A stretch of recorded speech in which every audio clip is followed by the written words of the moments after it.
RMC, Bourdin Direct. Bon, finalement, nous avons récupéré notre druide. Stéphane, bonjour.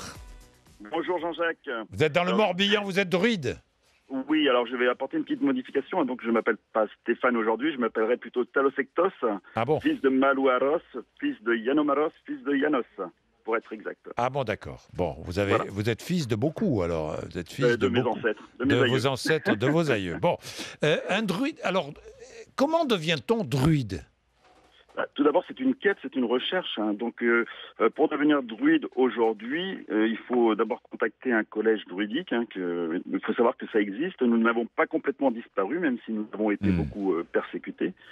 Il est vrai qu'aujourd'hui, on est plutôt dans on est plutôt caché. On est sous un aspect ésotérique. Ça ne veut pas dire qu'on va le rester. Oui. Je pense que les temps aujourd'hui nous pousse peut-être à sortir du bois, si on peut dire. Mais alors, qu'est-ce que vous faites, Et reprendre... Talosectos?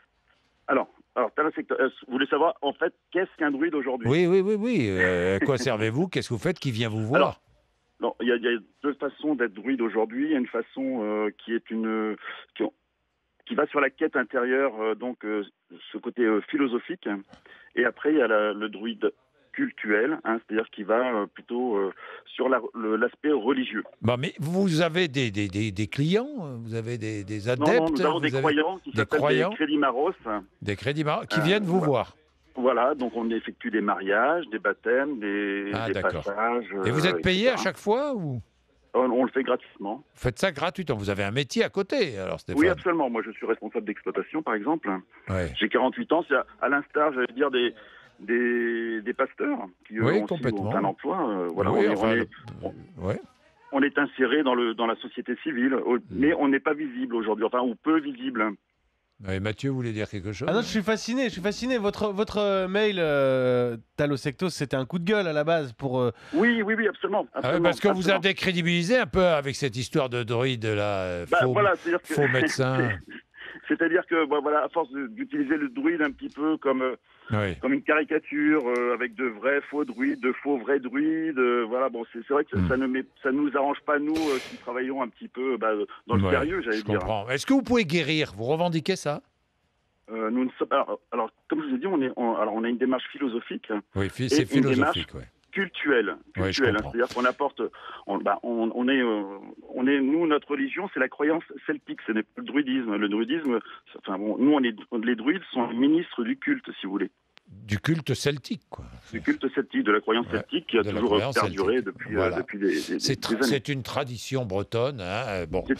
Voilà, vous perpétuez cette tradition celte. Je dirais. Parce qu'on peut dire qu'en Gaule, la Gaule était celtique. Oui, c'est vrai. Non, vous avez raison.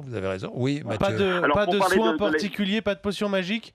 Mais non. Non. Par contre, on a des branches chez nous qui font aussi de la médecine douce. C'est un peu comme les moines tibétains qui ont chacun sa spécialité. Il y en a qui sont plus dans le culte, d'autres plus dans la pratique de la guérison, je dirais, par voie naturelle. Mais ça, c'est un choix après que chacun fait suivant ses affinités. Donc, pour rebondir sur la roche de rien, c'est vrai que cette démarche est louable en soi, parce que nous aussi, on constate, de par nos crédits Maros, qu'il y a une pénurie de médecins en milieu rural. Après, ce qui nous a gêné un petit peu par là, c'est de nous utiliser dans un canular. Je comprends. Merci, Talosectos, merci. Mais c'est moi qui vous remercie, Jean-Jacques. Merci.